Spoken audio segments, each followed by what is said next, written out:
We're living in some pretty uncertain times. Gyms are closing down, shops are running out of food, people are self-isolating, but there's no reason not to stay in peak physical fitness. Today's workout is all about getting jacked while staying safe.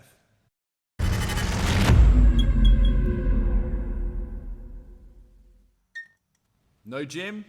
No worries. Today I've chosen exercises you can do at home with little to no equipment in a small area. I've chosen 10 exercises and we're going to hit them all for 10 reps each, no rest. Once you've gone through your 10 reps for each exercise, you then go down to 9 reps for each exercise, and then 8 and 7 and 6 and so on until you hit just one. So if you work out the maths, it works out to 55 reps per exercise. Over 10 sets, 550 reps altogether.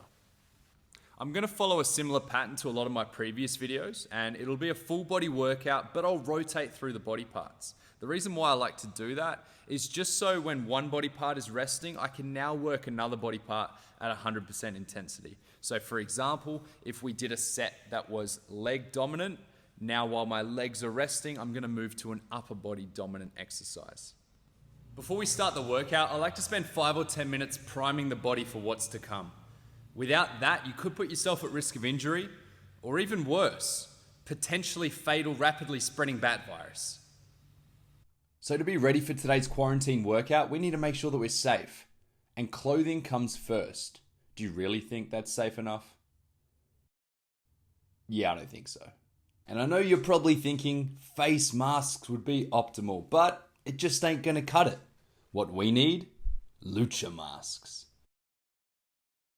I mean, have you ever tried to breathe in one of those things? It's impossible. Hey, put that thing back on. The government also recommends guidelines of 1.5 meter safe distancing from others. So today we're going to use some markers and we're going to mark off 1.5 meters. Now that's not the safest way to do it using your feet, but I guess if we don't have a tape measure, anything will do.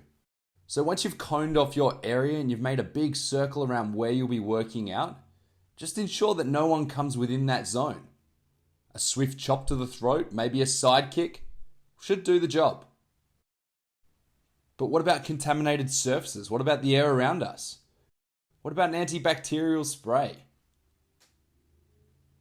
There we have it. A few sprays in each direction should do the job for today. So we're ready to start our workout. Remembering, we're going to go through 10 reps of each exercise until we complete them all with no rest. And then we're going to go back to the start with 9 reps and so on and so on. Our first exercise is a broad jump and shuffle. So we're going for a big swing of the arms, jumping out as far as possible, landing in a squat position. You'll notice this is a prime opportunity to get a few extra sprays of the antibacterial in. Next up, we have our side-to-side planks. We want to rest one forearm on the mat and then raise our opposite arm up, trying to get it as vertical as possible. Again, you can never be too safe. A couple of sprays on each rep will ensure that coronavirus ain't coming near you. Often with sit-ups, people tend to clasp behind their heads and curl up towards their knees, and that can be dangerous for your spine, especially with a rounding of the back. So we're going to keep our arms extended, we're going to reach upwards, and we're going to make sure our chest and head track towards the sky in a 45-degree angle. Our ninja squats start from a kneeling position. Now, using our arms and as much momentum as we can gather, we want to come up to a squatting position and then extend up to standing before resetting for your next rep.